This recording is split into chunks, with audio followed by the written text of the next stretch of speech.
So we're in Fresno, California. We just finished installing this kitchen sink faucet. This was provided by the homeowner, and it is a price fixture. And I don't see a model number. There it is. So you can see the GT 34 7cc polished chrome, and I don't know if that tag means anything right there, but so for replacement parts, I'd save the shipping information right there on the box.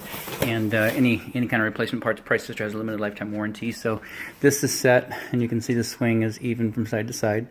We're going to test that out in just a minute. And then down here, we put in a new garbage disposal. Replaced the flange as well. We like to do that just so we make sure that nothing's leaking out of the flange. The old one was pretty corroded and rusted down there, so we cleaned it up, got a new flange in. This is a new 1/3 horsepower Badger 1. Straight out of Ferguson, and comes with the new line cord on. We're going to get that plugged in and test out as well. We left the basket strainer in place. We don't know if it was leaking or not, but I mean, you can see up here it looks pretty dry. So that's the only thing that's left down here that's existing. Of course, the discharge hose from the dishwasher, that's existing, so that stayed. New telescoping kit here, the 1.5" tubular over to the disposal.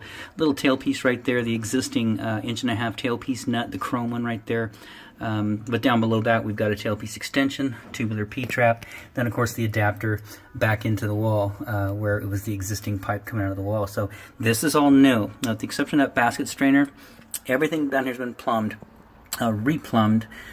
So you shouldn't have any leaks in the waste. You know, we had the old Schedule 40 trap in there and the connection right here, and certainly we could have left it and saved some time, but I think it would be a disservice to the customer to leave with all this new equipment in and partial plumbing not replaced, and then they get a leak there and we come back and there's another charge. So we just do it while we're here. Additionally, we've had some trouble with the shutoff valves in the home, and we replaced some valves upstairs, we replaced some valves downstairs, put some new supply lines on toilets. And so we came out, we had forgotten that they were having trouble out here, but we did go and get some new shutoff valves. This is Uponor piping stubbed out of the wall. I'm not going to get back there and take a picture of it. Well, maybe I will, so you can see right there. That's Uponor pipe. That's the pipe that we use, plastic Aquapex. And so we went ahead and got some new quarter-turn shutoff valves. They're brass craft, right out of Home Depot. So quarter turn on, quarter turn off. So those are real nice. And then, of course, on the hot side, we've got a dishwasher hose that's existing, that braided line that loops around and goes down to the bottom of the cabinet. It needs to get tied in, so we got the 3/8 brass T. It adapts right to the angle stop, and it allows you to hook up the faucet, which you can see on the top, and then out the end, you can see the dishwasher's hooked in. Cold side, new shutoff valve as well, same thing, brass craft. Quarter turn straight out of Home Depot. And then the two supply lines, those are from Ferguson. We got those this morning.